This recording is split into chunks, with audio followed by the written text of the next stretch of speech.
عصمتوں کا نصاب ہے زینب۔ اللہ الرحمن الرحیم۔ تمام تعریفیں اللہ کے لیے، درود اور سلام محمد اور آل محمد کے لیے۔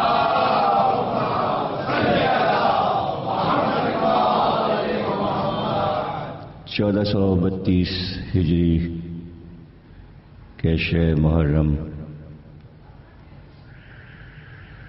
کی دوسری مجلس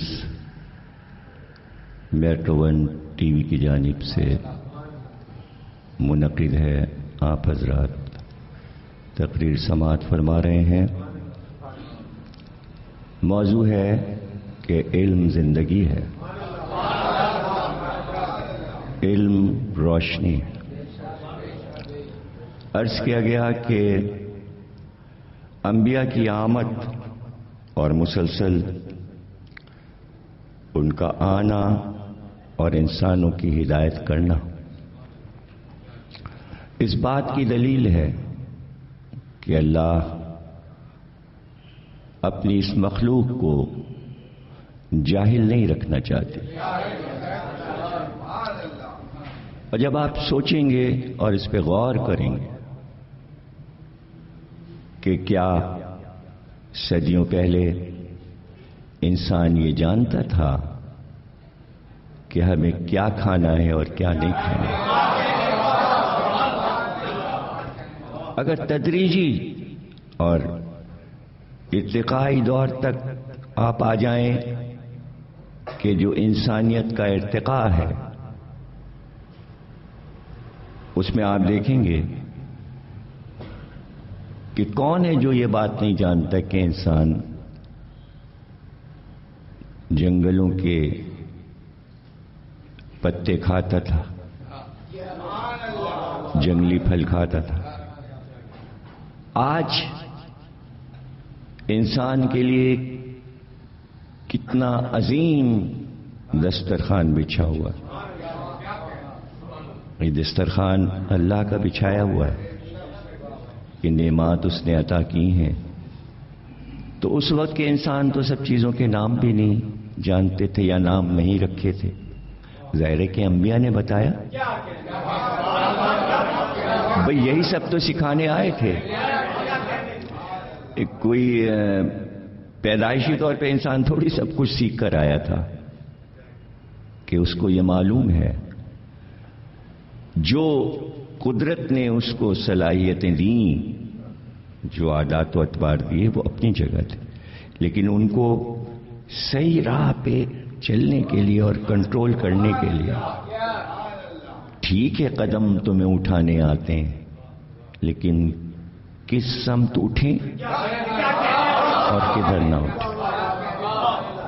صحیح ہے تمہیں اپنے ہاتھوں کا استعمال آتا ہے، لیکن ان ہاتھوں کا صحیح استعمال کیا ہے معاشرے میں؟ تو جتنے بھی حصے اللہ نے انسان کو دیں،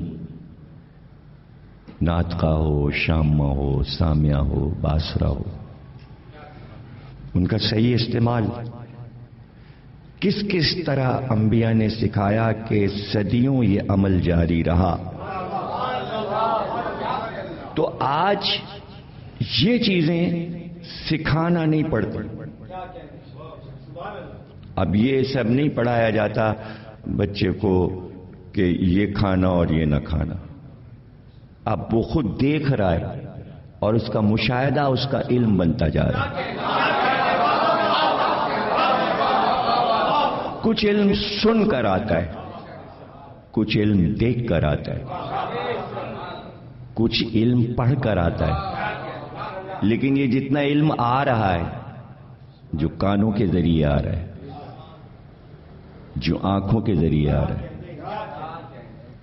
سامعہ یعنی سماعت کر رہا ہے، باصرہ یعنی دیکھ رہا ہے، شامہ یعنی کہ سونگ رہا ہے، لمس یعنی کہ محسوس کر رہا ہے، ناطقہ یعنی کہ بول رہا ہے۔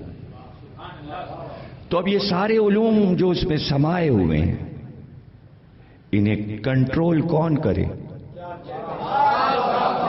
اسی کنٹرول کو کہتے ہیں انبیاء کا علم۔ اسی کو کہتے ہیں ہدایت. سکھانے والے کو کہتے ہیں ہادی. اور وہ علم کے ذریعے بتائے اور اتنے آسان طریقے سے بتائے کہ تمہارے لیے یہ مضر ہے, تمہارے لیے یہ نقصان دہ. کہاں بیماریوں کے علاج کہاں تھے, لیکن بیماریوں کے علاج انبیاء نے بتایا. یہ تو آج اتنی ترقی ہو گئی کہ ڈاکٹرز بن گئے, ہاسپٹلز بن گئے. صدیوں پہلے یہی چیزیں موجود تھیں کہ جن سے ہم کھاتے پیتے تھے, انہی سے علاج بھی ہوتا تھا. اسی میں بیماری بھی تھی, اسی میں علاج بھی تھا. اس شے سے بچ جانا بیماری سے دوری تھی, اور اگر اس میں مبتلا ہو گئے تو پھر انہی چیزوں سے علاج بھی تھا. آہستہ آہستہ یہ سب کچھ انسان صدیوں میں جانتا چلا گیا. اور پھر جب ارتقاء کی طرف اپنی عقل کو لے گیا, اپنے ذہن کو لے گیا, اپنے حافظے کو لے گیا, تو آخری پیغمبر نے اسے دعوت دی, سب کچھ تو تم نے سیکھ لیا, اپنی ذات سے متعلق جتنے علوم تھے وہ تمہیں آ گئے, اور تمہیں ان چیزوں سے محبت بھی ہو گئی. لیکن کبھی تم نے سوچا کہ جس نے تمہیں خلق کیا ہے اس سے محبت کا تقاضا بھی تو ہو رہا ہے, اس کی یاد کیوں, اس کا شکر. اسی نے تو سب کچھ دیا, اس نے تمہیں پیدا کیا اور ناقص پیدا نہیں کیا, کامل بنایا. معصوم سے پوچھا گیا تھا کہ یہ ایسے انسان جو نظر آتے ہیں کہ جن کے اعضاء مکمل نہیں ہیں, بعض پیدائشی طور پر جن کی آنکھیں نہیں ہوتی, جو سن نہیں سکتے, جو دیکھ نہیں سکتے, تو اللہ نے ایسے لوگ کیوں بنائے؟ کہ تمہیں درس دینے کے لیے بنایا کہ جب تم انہیں دیکھو تو تم یہ محسوس کرو کہ یہ چیزیں جس سے یہ محروم ہے وہ ہمارے پاس ہیں, تاکہ تم فوراً اس کا شکریہ ادا کرو, اللہ کا شکریہ ادا کرو. اور یہی شکریہ, یہ نہیں کہ اس کو آپ صرف عبادت کہیں, عبادت بھی ہے اور علم بھی ہے. اور میرا جملہ یاد رکھیے گا, عبادت کو عادت بنا کر انبیاء نے نہیں عطا کیا, عبادت کو علم بنا کر دیا.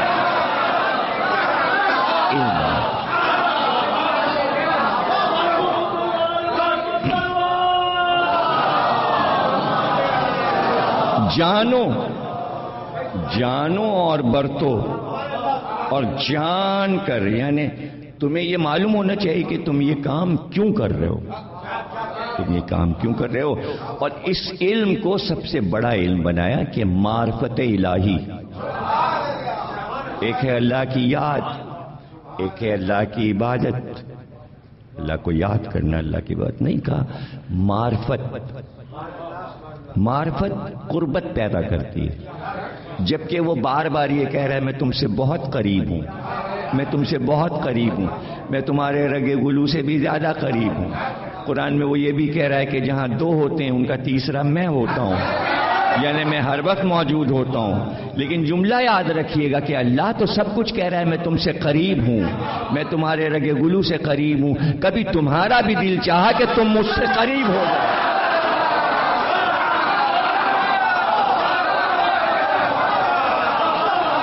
ہم نے تو تمہیں خلق کیا ہے, تم ہمارے بندے ہو, تم پر ہماری شفقت ہے, ہماری محبت ہے, ہم تم سے قریب ہیں, ہم تم سے دور نہیں. یعنی ہم تو اتنے قریب آ گئے کہ رگے گلو سے بھی قریب ہو گئے. کبھی تمہارا بھی دل چاہا کہ تم کوشش کرو کہ تم ہم سے قریب ہو جاؤ. تو بس یہی ہے تاریخ مکمل صحیح تاریخ یہی ہے کہ آل محمد نے یہ سکھایا کہ وہ تو قریب ہے، تم کیسے اس سے قریب ہو گے؟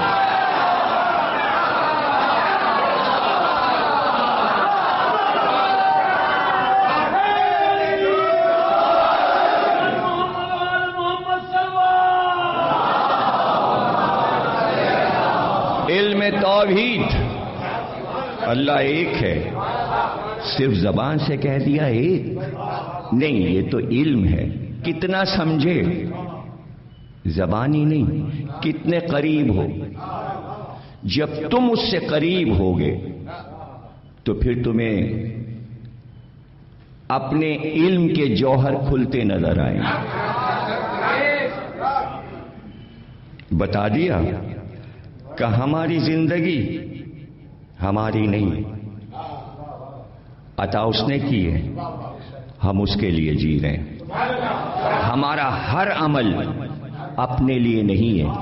اگر آج پوری امت اس بات کو سمجھ جاتی کہ آل محمد صرف یہ بتا رہے تھے کہ ہماری زندگی کا ہر عمل ہماری ذات سے متعلق نہیں ہے، ہمارا ہر کام، ہماری ہر سانس اس کے لیے، ہوں گی تاریخ میں غلطیاں، بلکہ اس آئینے میں دیکھیے کہ کیا سرکار دو عالم محمد اور آل محمد ان کا کوئی چھوٹا سا چھوٹا عمل دنیا کی کسی ضرورت کے لیے تھا؟ دیکھیے میں یہی کہہ رہا ہوں کہ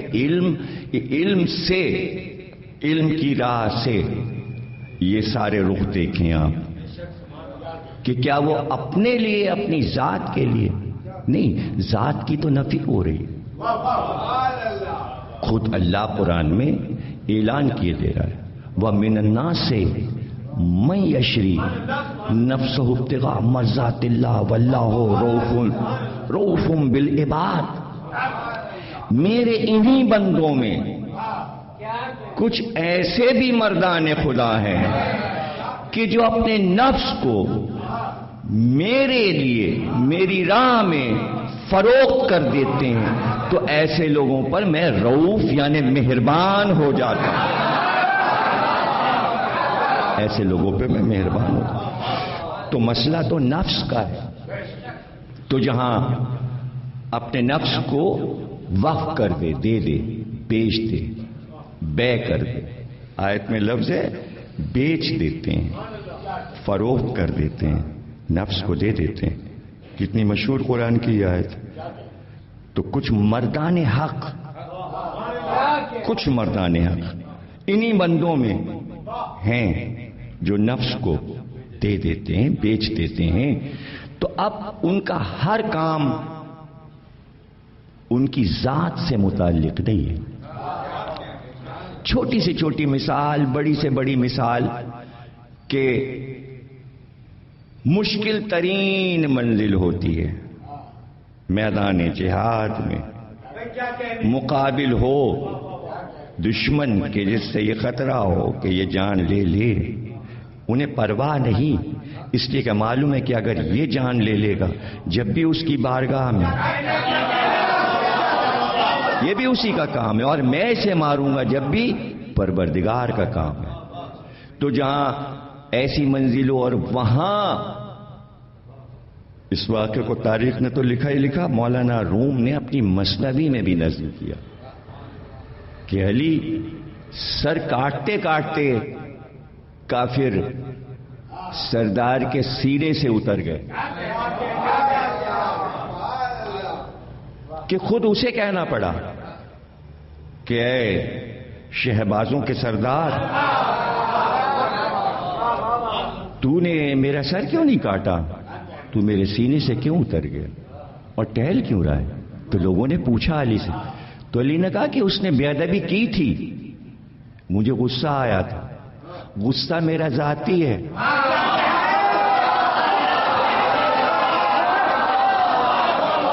اس وقت اگر اس وقت اگر میں یہ کام کرتا جو کہ میں اللہ کے لیے کر رہا ہوں تو اس میں میری ذات کا غصہ شامل ہوتا. میں ہٹ گیا تاکہ میرا غصہ فرو ہو جائے, ختم ہو جائے, پھر میں آگے بڑھوں. اور جب آپ آئے اور سر کو اس کے کاٹ لیا تو گویا اللہ کے لیے عمل تھا. تو ان کو تو غصہ بھی جو آتا ہے تو وہ اپنی چیز کو اللہ کے کام میں ملاوٹ نہیں کرتے, اس لیے کہ ہمارا ہر عمل اس کے لیے. تو اگر آپ یہ فیصلہ کر کے بیٹھیں کہ اس گھرانے نے جتنے فیصلے کیے وہ اپنی ذات کے لیے نہیں کیے, اگر آپ نے یہ سوچ لیا کہ یہاں خود ان کی ذات شامل ہو گئی تو پھر آپ جو چاہے کہیے, جو چاہے لکھیے, جو چاہے بیان کریے. لیکن اگر آپ یقین کی منزل پر ہیں کہ یہ اللہ کی طرف سے آئے تھے, انہیں اللہ کے کام کرنے تھے, جب انہوں نے اللہ کے کام کر لیے تو دنیا کو چھوڑ دیا, چلے گئے اور یادگاریں چھوڑ گئے, مثالیں چھوڑ گئے. اگر دنیاوی کام کرنے آئے تھے تو پھر ان کے ذکر کی کیا ضرورت ہے, پھر بادشاہوں کا ذکر کیجیے. دیکھیے اپنی ذات شامل, تو پھر سکندر اعظم کا ذکر کیجیے. بڑے بڑے بادشاہ گزرے ہیں, دارا گزرا ہے, سکندر گزرا ہے, بڑے بڑے ہلاک و چنگیز گزرے ہیں, ان کا ذکر کیجیے. وہ اپنی ذات کے لیے زمینیں فتح کر رہے تھے, فتوحات کر رہے تھے, انسانوں کو مار رہے تھے. نہیں, یہاں جو بھی کام ہو رہا تھا وہ اس کے لیے ہو رہا تھا, اس کی مرضی کے لیے ہو رہا تھا. اگر اپنی ذات کے لیے ہو رہا ہوتا تو مجھے قسم کھا کر بتائیے عرب میں علی سے زیادہ شجاع کوئی اور بھی گزرا ہے؟ علی سے بہادر کوئی اور بھی گزرا ہے؟ دنیا گواہ ہے علی کی بہادری پر. اگر اسی بہادری کو دنیا کے لیے استعمال کرتے تو دنیا کے سب سے بڑے بادشاہ ہوتے. علی سے زیادہ زمینیں کون فتح کرتا, ملکوں کو کون فتح کرتا؟ لیکن چونکہ اللہ کے لیے کام کر رہے تھے اتنا ہی کام کیا جتنا اللہ نے چاہا.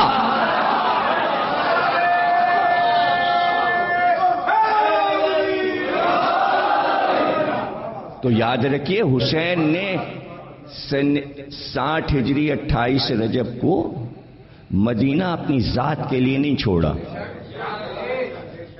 جب تک آپ یہ طے کر کے نہیں بیٹھیں گے, آپ یہ فیصلہ نہیں کریں گے اور یقین کی اس منزل پر نہیں پہنچیں گے کہ حسین جو اپنے پورے گھرانے کو لے کے نکل رہے ہیں اس میں دنیاوی مقصد شامل نہیں ہے. اگر آپ نے دنیاوی مقصد شامل کر دیا تو پھر آپ یہ بحث کرنے لگیں گے کہ بھئی حسین کی فتح تو نہیں ہوئی, حسین کو تو نہیں جانا چاہیے تھا. نہیں, وہ حکم الہی کے تابع ہیں, ان کا رب جانتا ہے کہ اس کے نتائج کیا برآمد ہوں گے. نتائج تو دنیا کے سامنے ہیں, اب تو سمجھے. نتائج چھپے ہوئے تو نہیں ہیں, نتائج تو پوری کائنات کے سامنے. کسے کیا ملا, کسے کیا ملا؟ دیکھیے نا, اگر دنیا چاہیے تھی تو ظاہر ہے کہ دنیا کس کو ملی؟ دنیا والوں کو بھی دنیا نہ ملی تو دنیا تو چھن جاتی ہے بھائی. تو جو چیز چھننے والی ہے وہ لینے حسین کیوں جائیں, وہ لینے کیوں نہ جائیں جو کبھی نہ چھنے. بھائی کائنات میں یا یاد الہی مشہور ہے یا یاد حسین.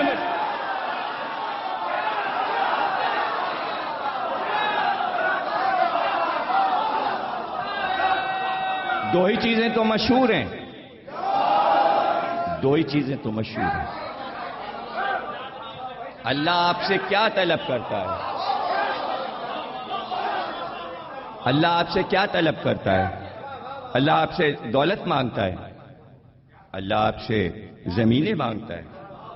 نہیں, اللہ آپ سے صرف محبت طلب کرتا ہے کتنی محبت ہے. تو یہ کیوں نہیں سوچتے کہ جو اللہ کا خاص نمائندہ ہوگا وہ آپ سے دنیا کی کوئی شے طلب نہیں کرے گا. اگر اللہ آپ سے محبت طلب کر رہا ہے تو حسین بھی محبت طلب کر رہے ہیں. اور محبت کے علاوہ ہمارے پاس ہے کیا؟ اور اگر ہم وہ بھی نہ دے سکیں حسین کو تو ہم سے بڑا کنجوس اور بخیل کون ہے؟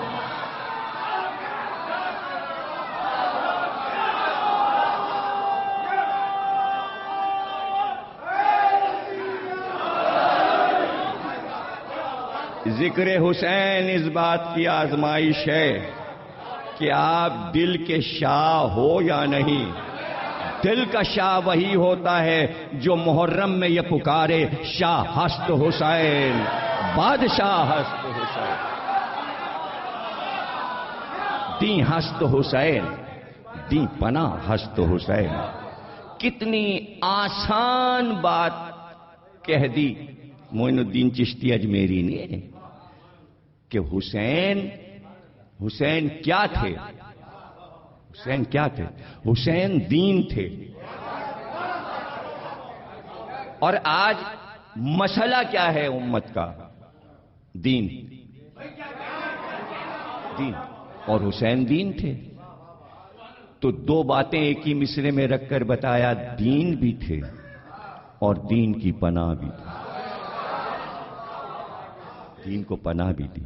اور پھر وہ بحث ختم کر دی کہ حسین دنیا کے کسی بادشاہ سے ٹکرا رہے تھے تو اس کو ایک مصرے میں حل کر دیا اور پھر اعلان کر دیا کہ مسئلہ کیا ہے.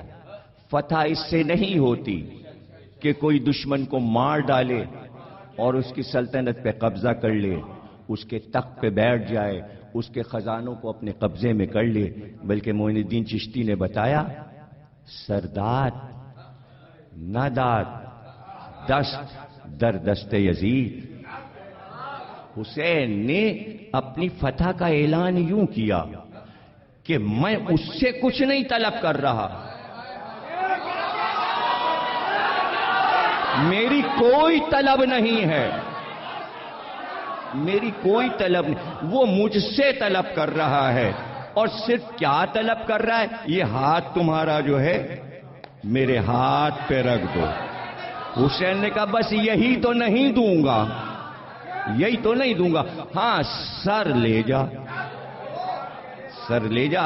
اس لیے کہ سر اس کی راہ میں کٹ رہا ہے. دیکھیے ہاتھ سجدہ نہیں کرتا، سر سجدہ کر لے تو لیا اس نے، لیکن جھکا ہوا اللہ کے سامنے تھا.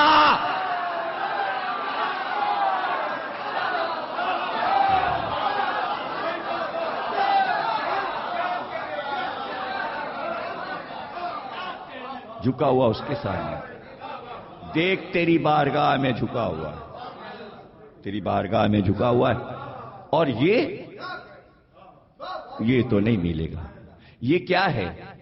یہ کیا ہے؟ یہ تو بات یہ ہے کہ میں دنیا کے اس ٹکراؤ کو جو موسیٰ اور فرعون میں ہو رہا تھا، میں فرعون کے انسٹیٹیوشن کو اوکے کر دوں،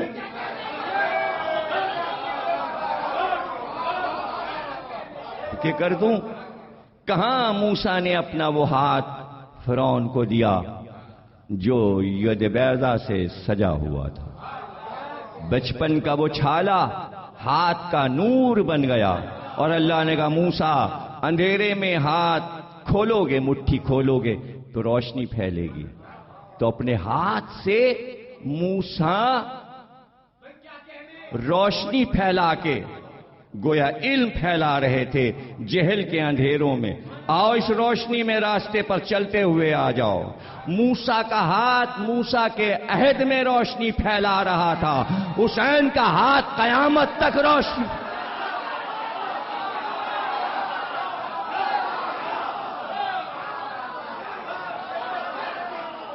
قیامت تک آ جاؤ، آ جاؤ،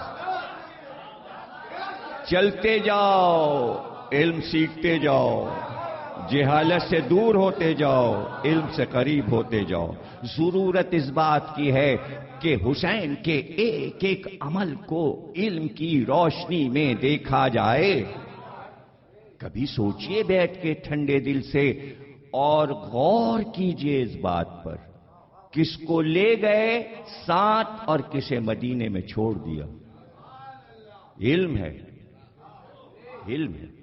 رسول اللہ کی تمام بیویوں میں ایک بیوی زندہ ہے، سن 60 ہجری تک، ام المومنین جناب ام سلمہ، جو حسین کے ساتھ رہتی ہیں، حسین کے گھر میں رہتی ہیں، اس لیے کہ حسین سے انہیں بہت محبت ہے۔ حسین انہیں نانی کہتے ہیں، حسین انہیں نانی کہتے ہیں۔ دیکھیں یہ رشتہ، بعض رشتے ایسے ہوتے ہیں کہ جو دوہرے تہرے ہوتے ہیں۔ جناب ام سلمہ حضرت علی کی سگی پھوپھیزاد بہن ہے، اور رسول اللہ کی بھی وہی پھوپھی ہیں جو علی کی پھوپھی ہیں، یعنی عبداللہ اور ابو طالب کی بہن عاتکہ بی بی جو ام سلمہ کی والدہ ہیں، جیسے ابو طالب کی بہن ہے ویسے عبداللہ کی بہن ہے، جیسے رسول اللہ کی پھوپھی ہیں ویسے علی کی پھوپھی، ان کی بیٹی ام سلمہ۔ ام سلمہ کے جو پہلے شوہر تھے وہ بھی علی اور رسول اللہ کے ایک اور پھوپھی کے بیٹے ہیں، یعنی خالہ خالہ میں رشتہ ہوا تھا۔ تو اس طرح کئی رشتے آ کر ام سلمہ پر حسین کے ملنے، یعنی حسین کے باپ کی پھوپھیزاد بہن بھی ہیں، یعنی حسین کی پھوپھی بھی ہیں، رسول اللہ کی پھوپھی کی لڑکی ہیں تو ادھر سے بھی، اور پھر رسول اللہ سے شادی ہو گئی تو اب چونکہ نانا کی زوجہ ہیں تو حسین کی نانی بھی ہوئی، تو چونکہ خاندانی رشتہ داری پرانی آ رہی تھی تو جاتی کہاں؟ اس لیے کہ قرآن میں حکم آ گیا تھا کہ رسول کے بعد گھر سے نہ نکلنا، تو رسول کا گھر اب حسین کا گھر ہے، تو اب جاتی کہاں؟ حسین کے ساتھ رہتی تھی، حسین کو بیٹا کہتی تھی۔ کبھی بیٹھ کے سوچئے گا کہ کتنی عورتوں کو حسین لے گئے، لیکن نانی کو ساتھ نہیں لے گئے، اس لیے کہ حسین جانتے تھے کہ کیا کیا ہونے والا ہے۔ اگر میں اپنی نانی کو لے گیا تو کیا جب عورتوں کی چادریں چھینیں گی تو مجھ پر لوگ الزام دیں گے کہ حسین رسول کی بیوی کو نہ لاتے تو چادر نہ چھینتی، تو نانی کو ساتھ نہیں لے گئے۔ واری محبت کہ جناب ام سلمہ نے کہا بھی کہ بیٹا کہاں کا ارادہ ہے، کہاں جانا ہے، کس طرف جا رہے ہو؟ تو کہا میں عراق کی طرف جا رہا ہوں۔ تو آپ نے فرمایا یمن چلے جاؤ، کہیں اور چلے جاؤ، عراق نہ جاؤ۔ کہا نانی کیوں؟ کہا اس لیے کہ تمہارے نانا رسول خدا نے مجھ کو بتایا ہے کہ حسین عراق میں قتل کیا جائے گا، اس لیے عراق نہ جاؤ۔ کہا نانی اگر ایسا ہے تو پھر یہ مقدر ہے، یہ مرضی الہی ہے۔ اور نانی میں تو اپنی قتلگاہ کو پہچانتا ہوں، اگر آپ کہیے تو میں دکھا دوں۔ ہاتھ بلند کیا، دونوں انگلیوں کو سامنے کیا، کہ دونوں انگلیوں کے درمیان دیکھیے، ام سلمہ کو کربلا کی زمین نظر آئی۔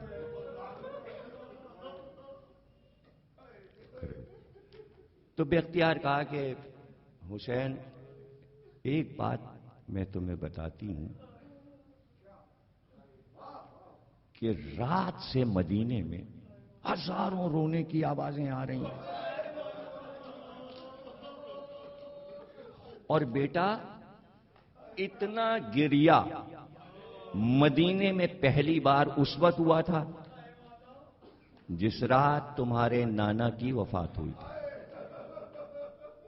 اس کے بعد پھر یہ گریا میں نے مدینے میں پھر سنا جب تمہاری ماں دنیا سے گئی۔ یا پھر آج میں اپنے گھر کے چاروں طرف سے رونے کی آوازیں سن؟ بیٹا یہ کیسی آوازیں ہیں؟ کنانی یہ قوم جنات ہے جو ہمیں الوداع کہنے کے لیے آئی، جو ہمیں الوداع کہنے یہ ان کے گریا کی صدا ہے۔ دیکھیے میں نے کہا تھا کہ علم کہیں رکتا نہیں، علم کہیں رکتا نہیں۔ آج بھی انسان اس تجسس میں لگا ہوا ہے کہ یہ پتہ لگائے جنات کیا ہیں۔ تو آپ ان علوم کو سمجھ لیں گے بغیر قرآن اور آل محمد کے؟ اگر قرآن میں سورہ جن ہے، دو چیزیں چھوڑی ہیں نا نبی نے، قرآن اور اہل بیت۔ اگر قرآن بتا رہا ہے کہ سورہ جن ہے اور جناتوں کا وجود ہے، تو اب قرآن کے ساتھ دوسری چیز آل محمد یہ بتائیں کہ ہاں جنات ہیں اور میرے تابع ہیں، میں ان کا بھی حاکم ہوں۔ اب یہ علم ہے، قرآن بھی علم ہے، آل محمد کے الفاظ بھی علم ہے۔ تو پتہ یہ چلا کہ دنیا کے لیے سفر نہیں ہے حسین کا، حسین کا سفر اللہ کی راہ میں۔ اس لیے اللہ کی ہر مخلوق حسین کو پہچانتی ہے، حسین اس مخلوق کو پہچانتے ہیں۔ آپ ریسرچ کر کے جنات تک پہنچنے کی کوشش کر رہے ہیں، یعنی آپ جاننا چاہ رہے ہیں، لیکن جو آسان طریقہ اللہ نے بتایا کہ تم پر دنیا کے سارے علوم کھلتے چلے جائیں گے، ایک بار اس بارگاہ میں سر تو جھکا دو، پوچھو تو صحیح، ان کے قریب تو آؤ۔ تو یہی تو میں کہہ رہا ہوں، قربت یعنی قربت الہی، اور قربت الہی پیدا نہیں ہوتی جب تک کہ اللہ کے خاص بندوں سے قربت نہ ہو۔ یہ تو پہلا زینہ ہے کہ آپ قربت حاصل کریں۔ تو بھائی مدینے والے جو غمزدہ تھے حسین کے جانے پر اور اتنا گریا تھا، تو اس کی وجہ آپ کو پتہ ہے نا کہ حسین سے مدینے والوں کو محبت کتنی تھی، اور پھر حسین سے کیا کیا مل رہا تھا۔ معرفت الہی مل رہی تھی، ان کے پیچھے عبادتیں کر رہے تھے، نمازیں پڑھ رہے تھے، جانتے تھے کہ اگر یہ موجود ہیں تو اللہ ہم سے خوش ہے۔ تو پرانے انبیاء کے صحیفے لکھتے چلے آ رہے تھے کہ بھائی انبیاء کے قدم اور انبیاء کی اولاد کے قدم مبارک ہوتے ہیں، زمین کے لیے مبارک ہوتے ہیں۔ تو جب عراق کے صحرا سے ابراہیم نکل گئے تو جب تک تھے صحرا میں سرسبز و شادابی تھی۔ کہتے ہیں ابراہیم نے جب عراق کو چھوڑا تو سارے دریا خشک ہو گئے، جھیلیں خشک ہو گئیں۔ پتہ چلا مبارک قدم سرسبز و شادابی لاتے ہیں۔ خوش قسمت ہے وہ آبادی، وہ زمین، وہ شہر کہ جہاں آل محمد کی نسل سے کسی کے قدم آ جائیں، تو اس کی تو قدر کرنی چاہیے کہ اگر کسی کی قبر کسی زمین پر ہے اور وہ منسوب امام حسن سے، ارے قدر کرو کہ برکت ہے، برکتیں۔ یہ کوئی آسان منزل نہیں ہے مدینے والوں کے لیے کہ حسین اس شہر کو چھوڑ رہے ہیں جس شہر میں پیدا ہوئے، جس شہر میں بچپن گزرا، وہی مسجد نبوی ہے، وہی مسجد کا صحن ہے۔ تو کیا لوگوں کو یاد نہیں آ رہا ہوگا جو بوڑھے لوگ موجود تھے، کیا جناب ام سلمہ کو یاد نہیں آیا ہوگا کہ اسے مسجد کے صحن میں عید کے دن نوازوں کے لیے ناقہ بن گئے تھے، پشت نبی پر سوار ہوئے تھے، کاندھوں پہ سوار ہوئے تھے۔ اور اکثر میں نے اپنی تقریروں میں یہ بات کہی ہے کہ چھوڑنے کو تو مکہ چھوڑا رسول اللہ نے شب ہجرت، لیکن لکھنے والوں نے لکھا کہ جیسے جیسے مکے سے آگے بڑھتے جا رہے تھے، مڑ مڑ کے مکے کے مکانوں کو دیکھتے جاتے اور آنسو تھے کہ دھارم دھار بہتے جا رہے تھے، شہر کو چھوڑ رہے تھے، شہر کو چھوڑے۔ ہر ایک جو بھی اپنی ولادت گاہ، اپنے وطن کو چھوڑتا ہے اسے صدمہ ہوتا ہے، اسے صدمہ ہوتا ہے۔ لیکن کیا یہ جملہ جو میں عرض کر رہا ہوں قیمتی نہیں ہے کہ رسول اللہ مکہ چھوڑ تو رہے ہیں لیکن قرآن میں اللہ نے وعدہ کیا ہے ہم تمہیں فاتح بنا کر اسی شہر میں لائیں گے. ایک بار اور واپس آنا ہے محمد کو مکے میں، لیکن حسین مدینہ چھوڑ رہے ہیں. اب مدینے واپس نہیں آئیں گے. حسین تو حسین، یہ جوان، یہ بچے، کوئی بھی مدینے واپس نہیں آئے گا. تو کہتے ہیں مدینے والے زیارت کرنے کے لیے آئے تھے، جانے اب ان چہروں کو ہم دیکھ سکیں کہ نہ دیکھ سکیں. 28 رجب کو جس شان سے حسین نے مدینہ چھوڑا ہے اور جس طرح ناکوں پر ناکے آئے ہیں، بیبیاں ہماریوں میں سوار ہوئی ہیں، تو دیکھنے والے جو راوی ہیں وہ کہتے ہیں صبح سے ایک اجتحام تھا حسین کے گھر کے دروازے پر. ناکوں پہ ہماریاں کسی ہوئی تھیں، ہماریوں پہ پردے پڑے ہوئے تھے.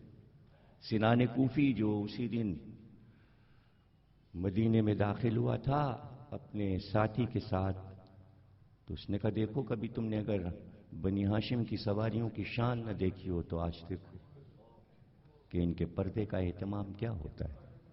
کناتیں لگی ہوئی تھیں، چادریں تانی گئی تھیں. ایک ایک ناقہ آتا تھا، اس کو بٹھایا جاتا تھا مہار پکڑ کے، اور پھر کوئی خاندان حسین کا آگے بڑھ کر جوان کسی ایک بیوی کو سوار کرتا تھا. اور سنان کوفی پوچھتا جاتا ہے اپنے ساتھی سے یہ بچہ کون ہے 14 سال کا؟ کہ یہ حسن مشتبہ کا بیٹا ہے قاسم. اس نے ابھی اپنی ماں جناب ام فروا کو ناقے پہ سوار کیا، ابھی سوار. ایک اور بی بی آئی، ایک جوان آگے بڑھا. کہ یہ جوان کون ہے؟ کہ یہ 18 سال کا علی اکبر حسین کا بیٹا ہے، اور جسے سوار کیا اس کی مادر گرامی حضرت ام لیلہ نے ناقے پر بٹھایا. ایک اور بی بی چادر میں لپٹی ہوئی اس مسرا سے برآمد ہوئی. ایک جوان کمر میں تلوار لگائے ہوئے آگے بڑھا اور اس نے اس بی بی کو سوار کیا. راوی نے پوچھا یہ جوان کون؟ کہ یہ حسین کا 32 برس کا بھائی عباس. اس نے اپنی بہن شہزادی ام کلثوم کو سوار کیا. راوی کہتا ہے کچھ دیر میں ایسا ہوا کہ کناتیں ہلنے لگیں. ایسا لگتا تھا کہ ماحول درہم و برہم ہو رہا ہے، چاروں طرف سے لوگ دوڑ رہے ہیں. راوی کہتا ہے میں نے دیکھا جس نشست پر حسین تشریف فرما تھے اٹھ کر کھڑے ہو گئے. قریب آ کر حسین کے کان میں عباس نے کچھ کہا. حسین 2 قدم آگے بڑھے، آواز دی علی اکبر قریب آؤ، قاسم آؤ، اون محمد آؤ. راوی کہتا ہے کہ سارے بنی ہاشم کے جوان کمر میں تلواریں لگائے آگے بڑھے، اور ایسے میں ایک بی بی سیاہ چادر میں گھر سے برآمد ہوئی. جیسے ہی وہ بی بی برآمد ہوئی حسین خود اٹھے اور اٹھ کر اس بی بی کا بازو تھاما، دوسرا بازو علی اکبر نے تھاما. وہ بی بی جب ناکے کے قریب آئی اپنی نالینیں اتاری تو قاسم نے نالینیں اٹھا کر اپنے سینے سے لگا لی. اون محمد نے ہماری کا پردہ ہٹایا. راوی کہتا ہے پھر میں نے دیکھا کہ عباس جو کمر میں تلوار لگائے تھے اپنے گھٹنوں کو ٹیک کر زمین پر بیٹھ گئے. اس بی بی نے عباس کے گھٹنوں پہ قدم رکھا. حسین و علی اکبر نے اس بی بی کو سوار کیا. اس نے گھبرا کے پوچھا یہ شان تو نہیں دیکھی، یہ بی بی کون ہے؟ تو ساتھی نے کہا یہی تو علی کی بڑی بیٹی زینب کبریٰ ہے جس کو اس شان سے سوار کیا گیا. مگر ہائے 11 محرم کی صبح جب زینب کربلا سے چل رہی تھی تو آواز دے رہی تھی غیرت دار بھیا عباس آؤ زینب جا رہی.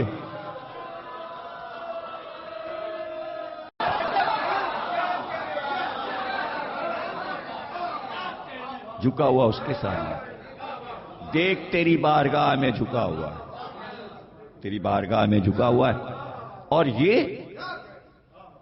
یہ تو نہیں ملے گا۔ یہ کیا ہے؟ یہ کیا ہے؟ یہ تو بات یہ ہے کہ میں دنیا کے اس ٹکراؤ کو جو موسیٰ اور فرعون میں ہو رہا تھا، میں فرعون کے انسٹیٹیوشن کو اوکے کر دوں،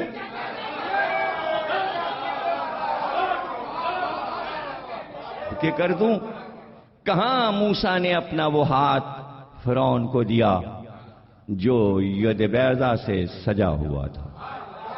بچپن کا وہ چھالا ہاتھ کا نور بن گیا، اور اللہ نے کہا موسیٰ اندھیرے میں ہاتھ کھولو گے، مٹھی کھولو گے تو روشنی پھیلے گی۔ تو اپنے ہاتھ سے موسیٰ روشنی پھیلا کے گویا علم پھیلا رہے تھے جہل کے اندھیروں میں۔ آؤ اس روشنی میں راستے پر چلتے ہوئے آ جاؤ۔ موسیٰ کا ہاتھ موسیٰ کے عہد میں روشنی پھیلا رہا تھا، حسین کا ہاتھ قیامت تک روشنی۔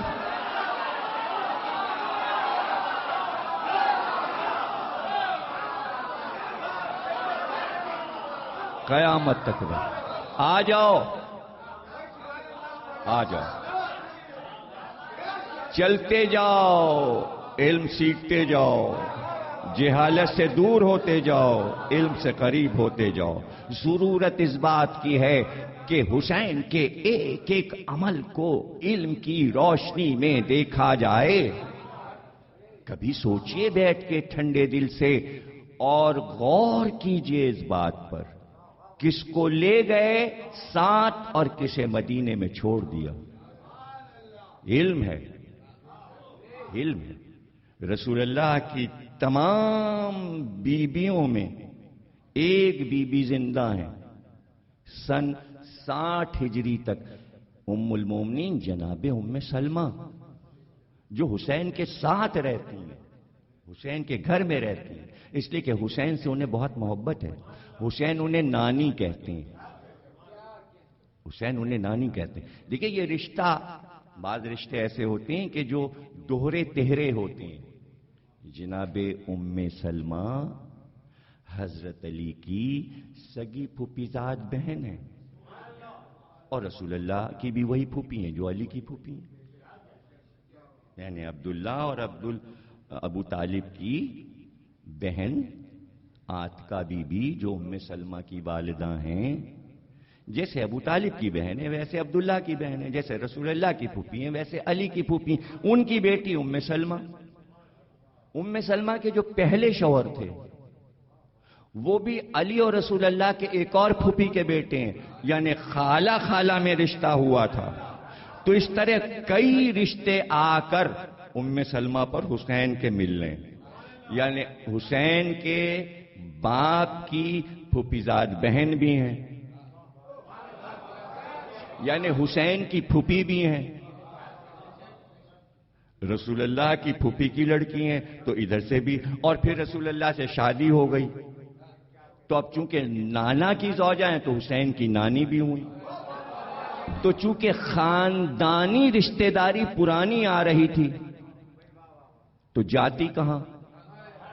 اس لیے کہ قرآن میں حکم آ گیا تھا کہ رسول کے بعد گھر سے نہ نکلنا، تو رسول کا گھر اب حسین کا گھر ہے، تو اب جاتی کہاں؟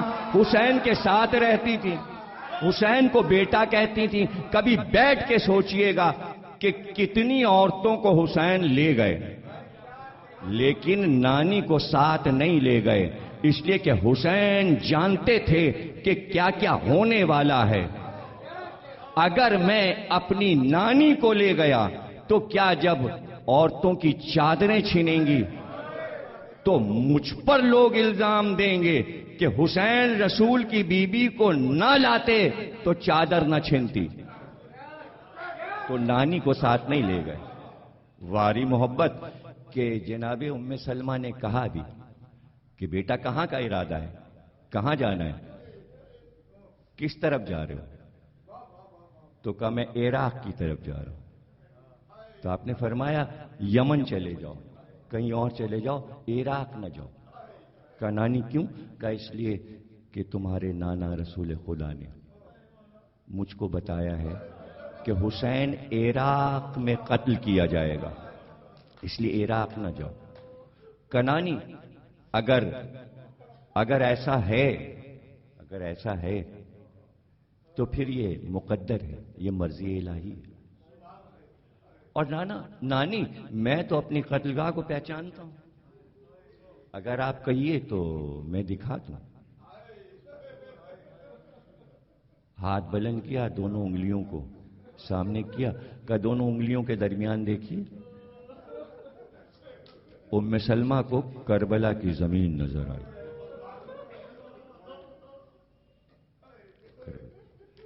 تو بے اختیار کہا کہ حسین ایک بات میں تمہیں بتاتی ہوں کہ رات سے مدینے میں ہزاروں رونے کی آوازیں آ رہی ہیں، اور بیٹا اتنا گریا مدینے میں پہلی بار اس وقت ہوا تھا جس رات تمہارے نانا کی وفات ہوئی تھی۔ اس کے بعد پھر یہ گریا میں نے مدینے میں پھر سنا جب تمہاری ماں دنیا سے گئی، یا پھر آج میں اپنے گھر کے چاروں طرف سے رونے کی آوازیں سن۔ بیٹا یہ کیسی آوازیں ہیں؟ کہ نانی یہ قوم جنات ہے جو ہمیں الوداع کہنے کے لیے آئی، جو ہمیں الوداع کہنے، یہ ان کے گریا کی صدا ہے۔ دیکھیے میں نے کہا تھا کہ علم کہیں رکتا نہیں، علم کہیں رکتا نہیں۔ آج بھی انسان اس تجسس میں لگا ہوا ہے کہ یہ پتہ لگائے جنات کیا ہیں۔ تو آپ ان علوم کو سمجھ لیں گے بغیر قرآن اور آل محمد کے؟ اگر قرآن میں سورہ جن ہے، دو چیزیں چھوڑی ہیں نا نبی نے، قرآن اور اہل بیت۔ اگر قرآن بتا رہا ہے کہ سورہ جن ہے اور جناتوں کا وجود ہے، تو اب قرآن کے ساتھ دوسری چیز آل محمد یہ بتائیں کہ ہاں جنات ہیں اور میرے تابع ہیں، میں ان کا بھی حاکم ہوں۔ اب یہ علم ہے، قرآن بھی علم ہے، آل محمد کے الفاظ بھی علم ہے۔ تو پتہ یہ چلا کہ دنیا کے لیے سفر نہیں ہے حسین کا، حسین کا سفر اللہ کی راہ میں، اس لیے اللہ کی ہر مخلوق حسین کو پہچانتی ہے، حسین اس مخلوق کو پہچانتے ہیں۔ آپ ریسرچ کر کے جنات تک پہنچنے کی کوشش کر رہے ہیں، یعنی آپ جاننا چاہ رہے ہیں، لیکن جو آسان طریقہ اللہ نے بتایا کہ تم پر دنیا کے سارے علوم کھلتے چلے جائیں گے، ایک بار اس بارگاہ میں سر تو جھکا دو، پوچھو تو صحیح، ان کے قریب تو آؤ۔ تو یہی تو میں کہہ رہا ہوں، قربت یعنی قربت الہی، اور قربت الہی پیدا نہیں ہوتی جب تک کہ اللہ کے خاص بندوں سے قربت نہ ہو۔ یہ تو پہلا زینہ ہے کہ آپ قربت حاصل کریں۔ تو بھائی مدینے والے جو غمزدہ تھے حسین کے جانے پر اور اتنا گریا تھا، تو اس کی وجہ آپ کو پتہ ہے نا کہ حسین سے مدینے والوں کو محبت کتنی تھی، اور پھر حسین سے کیا کیا مل رہا تھا۔ معرفت الہی مل رہی تھی، ان کے پیچھے عبادتیں کر رہے تھے، نمازیں پڑھ رہے تھے، جانتے تھے کہ اگر یہ موجود ہیں تو اللہ ہم سے خوش ہے۔ تو پرانے انبیاء کے صحیفے لکھتے چلے آ رہے تھے کہ بھائی انبیاء کے قدم اور انبیاء کی اولاد کے قدم مبارک ہوتے ہیں، زمین کے لیے مبارک ہوتے ہیں۔ تو جب عراق کے صحرا سے ابراہیم نکل گئے تو جب تک تھے صحرا میں سرسبز و شادابی تھی۔ کہتے ہیں ابراہیم نے جب عراق کو چھوڑا تو سارے دریا خشک ہو گئے، جھیلیں خشک ہو گئیں۔ پتہ چلا مبارک قدم سرسبز و شادابی لاتے ہیں۔ خوش قسمت ہے وہ آبادی، وہ زمین، وہ شہر کہ جہاں آل محمد کی نسل سے کسی کے قدم آ جائیں، تو اس کی تو قدر کرنی چاہیے کہ اگر کسی کی قبر کسی زمین پر ہے اور وہ منسوب امام حسن سے، ارے قدر کرو کہ برکت ہے. برکتیں یہ کوئی آسان منزل نہیں ہے مدینے والوں کے لیے کہ حسین اس شہر کو چھوڑ رہے ہیں جس شہر میں پیدا ہوئے, جس شہر میں بچپن گزرا. وہی مسجد نبوی ہے, وہی مسجد کا صحن ہے. تو کیا لوگوں کو یاد نہیں آ رہا ہوگا جو بوڑھے لوگ موجود تھے, کیا جناب ام سلمہ کو یاد نہیں آیا ہوگا کیسے مسجد کے صحن میں عید کے دن نوازوں کے لیے ناقہ بن گئے تھے, پشت نبی پر سوار ہوئے تھے, کاندھوں پہ سوار ہوئے تھے. اور اکثر میں نے اپنی تقریروں میں یہ بات کہی ہے کہ چھوڑنے کو تو مکہ چھوڑا رسول اللہ نے شب ہجرت, لیکن لکھنے والوں نے لکھا کہ جیسے جیسے مکے سے آگے بڑھتے جا رہے تھے مڑ مڑ کے مکے کے مکانوں کو دیکھتے جاتے اور آنسو تھے کہ دھارم دھار بہتے جا رہے تھے. شہر کو چھوڑ رہے تھے, شہر کو چھوڑے. ہر ایک جو بھی اپنی ولادت گاہ اپنے وطن کو چھوڑتا ہے اسے صدمہ ہوتا ہے, اسے صدمہ ہوتا ہے. لیکن کیا یہ جملہ جو میں عرض کر رہا ہوں قیمتی نہیں ہے کہ رسول اللہ مکہ چھوڑ تو رہے ہیں لیکن قرآن میں اللہ نے وعدہ کیا ہے ہم تمہیں فاتح بنا کر اسی شہر میں لائیں گے. ایک بار اور واپس آنا ہے محمد کو مکے میں, لیکن حسین مدینہ چھوڑ رہے ہیں. اب مدینے واپس نہیں آئیں. حسین تو حسین, یہ جوان یہ بچے, کوئی بھی مدینے واپس نہیں آئے گا. تو کہتے ہیں مدینے والے زیارت کرنے کے لیے آئے تھے, جانے اب ان چہروں کو ہم دیکھ سکیں کہ نہ دیکھ سکیں. 28 رجب کو جس شان سے حسین نے مدینہ چھوڑا ہے اور جس طرح ناکوں پر ناکے آئے ہیں, بیبیاں ماریوں میں سوار ہوئی ہیں, تو دیکھنے والے جو راوی ہیں وہ کہتے ہیں صبح سے ایک اجتحام تھا حسین کے گھر کے دروازے پر. ناکوں پہ اماریاں کسی ہوئی تھیں, اماریوں پہ پردے پڑے ہوئے تھے.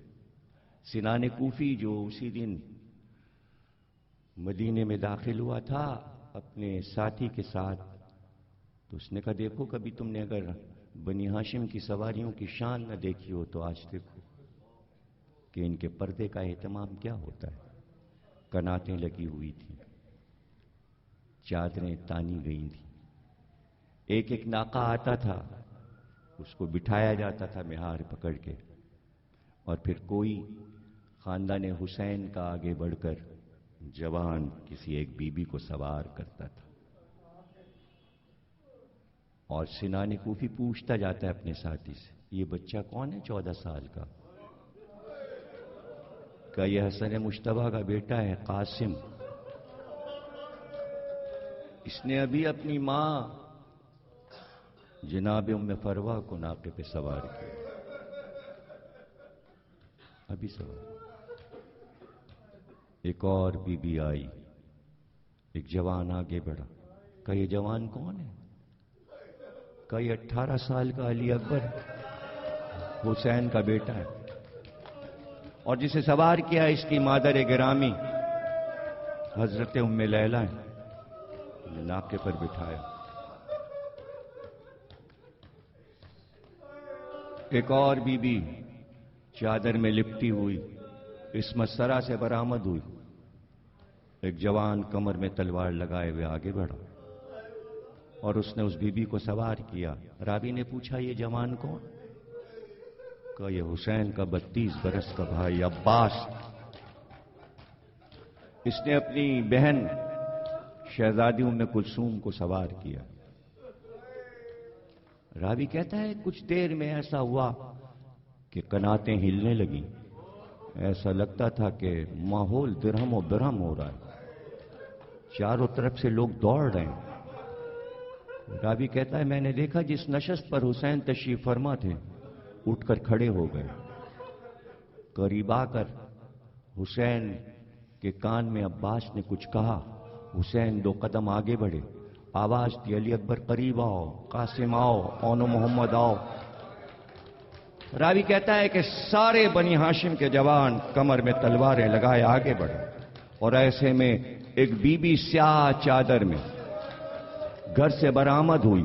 جیسے ہی وہ بی بی برآمد ہوئی، حسین خود اٹھے اور اٹھ کر اس بی بی کا بازو تھاما، دوسرا بازو علی اکبر نے تھاما۔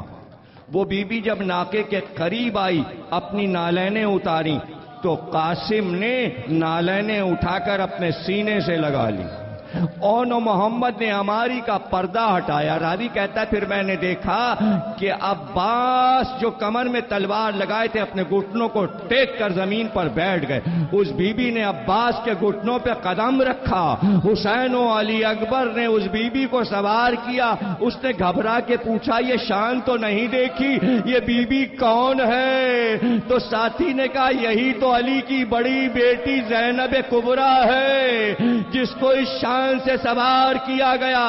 مگر ہائے 11 محرم کی صبح جب زینب کربلا سے چل رہی تھی تو آواز دے رہی تھی غیرت دار بھیا عباس آؤ زینب جا رہی ہے۔